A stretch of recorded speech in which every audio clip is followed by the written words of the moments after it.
Chapter 10. A Day in the Country. Between 8 and 9 o'clock in the morning, a dark leaden, colored mass is creeping over the sky towards the sun. Red zigzags of lightning gleam here and there across it. There is a sound of far-away rumbling. A warm wind frolics over the grass, bends the trees, and stirs up the dust. In a minute, there will be a spurt of rain and a real storm will begin. Fiocla, a little beggar girl of 6, is running through the village looking for Terenti, the clover. The white-haired, barefoot child is pale. Her eyes were wide open, her lips are trembling. Uncle, where is Terenti? She asks everyone she meets. No one answers. They are all preoccupied with the approaching storm and take refuge in their huts. At last, she meets Celente Slips, the Scarston, Terenti's bosom friend. He is coming along, staggering from the wind. Uncle, where is Terenti? At the kitchen gardens, answers Celente.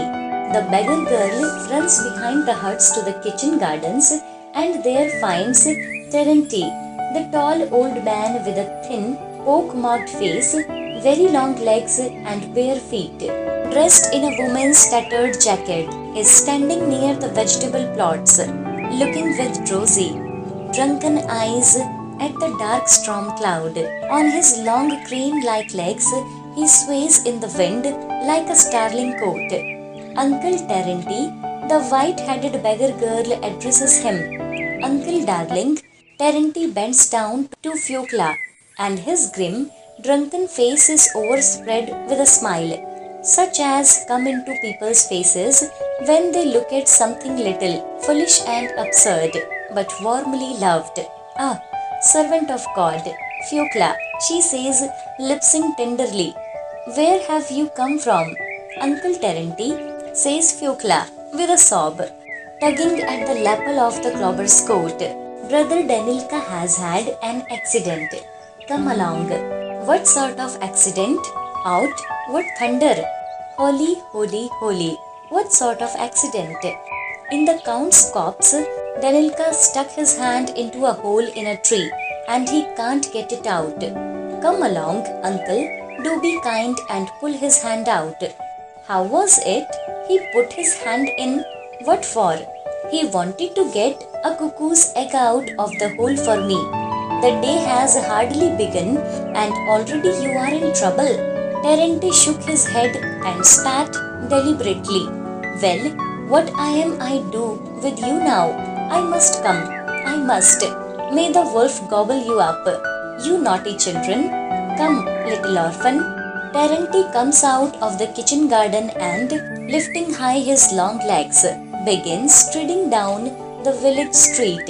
He walks quickly without stopping or looking from side to side, as though he were shoved from behind or afraid of pursuit. Fiocla can hardly keep up with him. They come out of the village and turn along the dusty road towards the Count's copse that lies dark blue in the distance. It is about a mile and a half away. The clouds have by now covered the sun, and soon afterwards there is not a speck of blue left in the sky. It grows dark. Holly, holly, holly, whispers Fiocla, hurrying after Terenti. The first raindrops, big and heavy, lie dark dots on the dusty road. A big drop falls on Fiocla's cheek and glides like a tear down her chin. The rain has begun, mutters the cobbler, kicking up the dust with his bare, bony feet. That's fine, Fiocla, old girl. The grass and the trees are fed by the rain, as we are by bread. And as for the thunder, don't you be frightened, little orphan. Why should it kill a little thing like you? As soon as the rain begins, the wind drops. The only sound is patter of rain dropping like fine shot on the young rye and the perched road. We shall get soaked, Fiocla, mutters Terenti. There won't be a dry spot left on us. Ho ho, my girl, it's run down my neck. But don't be frightened, silly. The grass will be dry again, the earth will be dry again, and we shall be dry again. There is the same sun for us all. A flash of lightning, some 14 feet long, gleams above their head. There is a loud peal of thunder, and it seems of Fiocla that something big, heavy and round is rolling over the sky and tearing it open exactly over her head.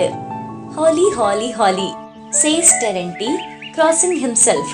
Don't be afraid, little orphan. It is not from spite that it thunders. Terenti's and Fiocla's feet are covered with lumps of heavy, wet clay. It is slippery and difficult to walk, but Terenti strides on more and more rapidly. The weak little beggar girl is breathless and ready to drop, but at last they go into the Count's copse. The washed trees, stirred by a gust of wind, drop a perfect waterfall upon them. Terenti stumbles over stumps and begins to slacken his pace. Whereabouts is Danilka? He asks. Lead me to him. Fiocla leads him into a thickest and, after going a quarter of a mile, points to Danilka, her brother, a little fellow of 8, with hair as red as ochre and a pale sickly face, stands leaning against a tree and, with his head on one side, looking sideways at the sky. In one hand he holds his shabby old cap, the other is hidden in an old lime tree. The boy is gazing at the stormy sky, apparently not thinking of this trouble, and apparently not thinking of his trouble. Hearing footsteps and seeing the cobbler, he gives a sickly smile and says, "A terrible lot of thunder. Terenti, I have never heard so much thunder in all my life." "And where is your hand in the hole? Put it out, please, Terenti." The wood had broken at the edge of the hole and jammed Danilka's hand. He could push it farther in, but could not pull it out. Terenti snaps off the broken piece, and the boy's hand, red and crushed, it released. "It's terrible how it's thundering," the boy says again, rubbing his hand. "What makes it thunder, Terenti?"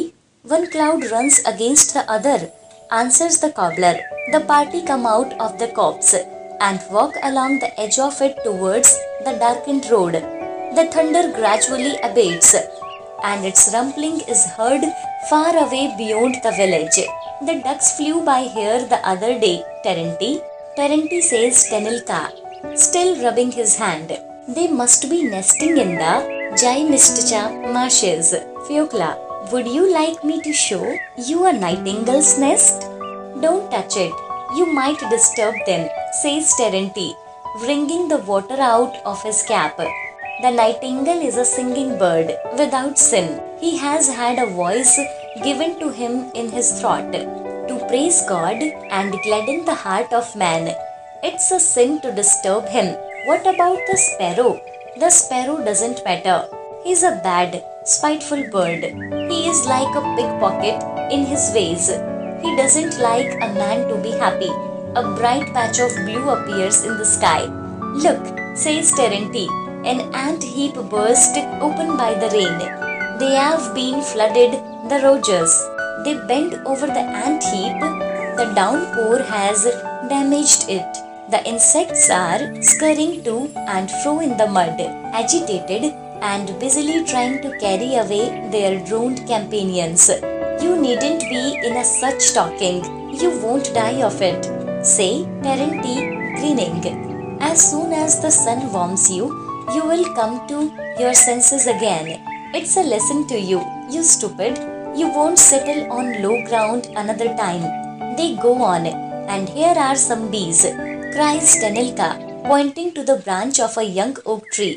The drenched, chilled bees are huddled together on the branch. There are so many of them that neither bark nor leaf can be seen. Many of them are settled on one another. "That's a swarm of bees," Terenti informs them. They were flying looking for a home, and when the rain came down upon them they settled. It's a swarm is flying. You need only sprinkle water on them to make them settle. Now, if say you wanted to take the swarm, you would bend the branch with them into a sack and shake it, and they all fall in. Little Fucla suddenly frowns and rubs her neck vigorously. Her brother looks at her neck and sees a big swelling on it. Hey, hey, laughs the cobbler. Do you know where you got that from? Fucla, old girl, there are Spanish flies on some trees in the wood. The rain has trickled off them, and a drop has fallen on your neck. That's what has made the swelling. The sun appears from behind the clouds and floods the wood, and the three friends with its warm light. The dark menacing cloud has gone far away and taken the storm with it. The air is warm and fragrant. There is a scent of bird cherry, meadow sweet and lilies of the valley. The herb is given when your nose bleeds, says Terenti, pointing to a woolly looking flower. It is good. They hear a whistle and a rumple, but not such a rumple as the storm clouds carried away. A good strain races by before the eyes of Terenti, Danilka and Fucla, the engine painting and puffing out black smoke, drags more than 20 vans after it. Its power is tremendous. The children are interested to know how an engine, not alive without the help of horses, can move and drag such weights, and Terenti undertakes to explain it to them. It's all the steam's doing, children. The steam does the work. You see, it shoves under that thing near the wheels, and you see it works. They cross the railway line and going down from the embankment, walk towards the river. They walk not with any object, but just at random, and talk all the way. Danilka asks questions. Terenti answers them. Terenti answers all his questions, and there is no secret in nature which baffles him. He knows everything. Thus, for example, he knows the names of all the wild flowers, animals and stones. He knows what herbs cure diseases. He has no difficulty in telling the age of a horse or a cow. Looking at the sunset, at the moon or the birds, he can tell what sort of weather it will be next day. And indeed, it is not only Terenti who is so wise. Salenti Slitches, the innkeeper, the market gardener, the shepherd, and all the villagers, generally speaking, know as much as he does. These people have learned not from the books but in the fields, in the wood, on the river bank. Their teachers have been the birds themselves. When they sang to them, the sun, when it left a glow of crimson behind it at setting, the very trees and wild herbs. Danilka looks at Terenti and greedily drinks in every word. In spring, before one is weary of the warmth and the monotonous green of the fields, when everything is fresh and full of fragrance, who would not want to hear about the golden May beetles, about the cranes, about the gurgling streams, and the corn mounting into air? The two of them, the cobbler and the orphan, walk about the fields, talk unceasingly, and are not weary. They could wander about the world endlessly. They walk, and in their talk of the beauty of the earth, do not notice the frail little beggar girl tripping after them. She is breathless and moves with a lagging step. There are tears in her eyes. She would be glad to stop these inexhaustible wanderers. But to whom and where can she go? She has no home or people of her own. Whether she likes it or not, she must walk and listen to their talk. Towards midday, all three sit down on the river bank. Danilka takes out of his bag a piece of bread, soaked and reduced to a mash, and they begin to eat. Terenti says a prayer when she has eaten the bread, then scratches himself on the sandy bank and falls asleep. While he is asleep, the boy gazes at the water, pondering. He has many different things to think of. He has just seen the storm. the bees, the ants, the train. Now, before his eyes, fishes are whisking about. Some are 2 inches long and more, others are no bigger than one snail. A viper, with its head held high, is swimming from one bank to the other. Only towards the evening, our wanderers return to the village. The children go for the night to a deserted barn where the corn of the cumin used to be kept. While Terenti, leaving them, goes to the tavern, the children lie huddled together on the straw, dozing. The boy does not sleep.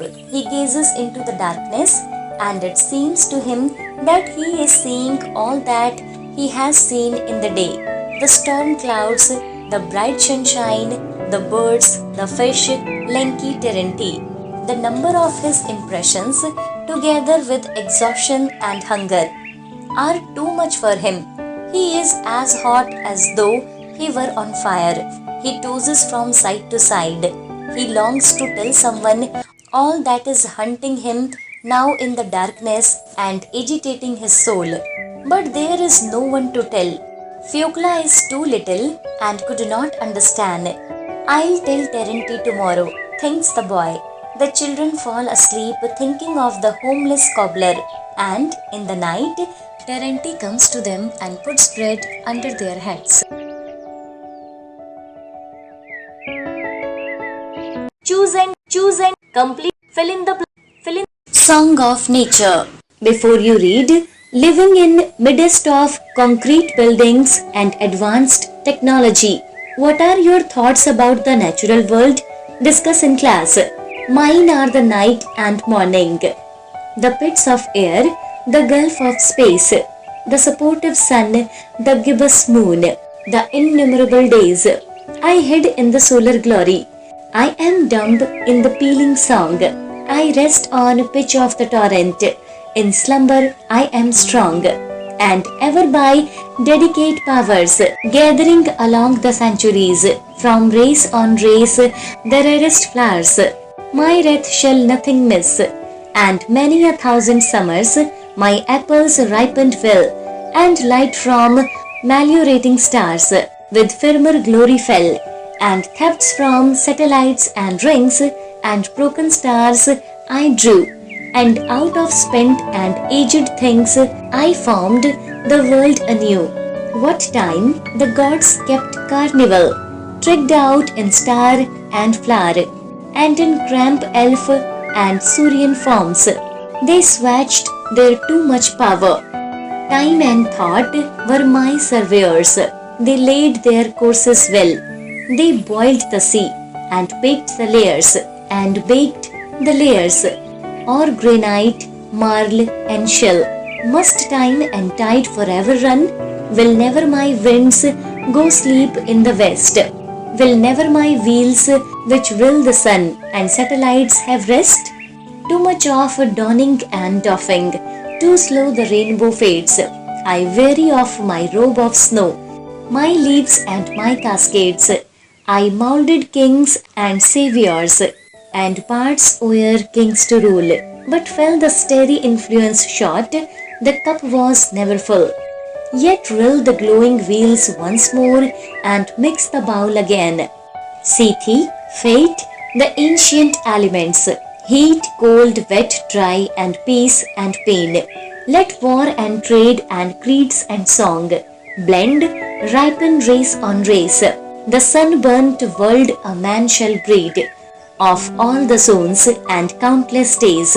No ray is dimmed, no atom worn. My oldest force is good as new, and the fresh rose on yonder thorn gives back the bending heavens in dew. Summary: the poem is written from the perspective of nature. The poet begins the poem by describing the abundance that nature provides to us. Nature appears to be telling us that she cannot be controlled or contained, and that she had created all that we have and see around us with the help of her surveyors. Time and thought, however, she feels a sense of loss, as all that she has provided is being taken for granted, and not being treasured by humankind. She expresses her distress at how humankind seems to be taking more and more from her instead of living in harmony with her. Even the kings and saviors that she had brought up and shaped fell short to their greed. She warns that people are leading themselves towards a sunburnt world. The poem finally ends with nature reminding us that unlike man, who mostly takes and rarely gives back, even the fresh rose gives back to the heavens in dew.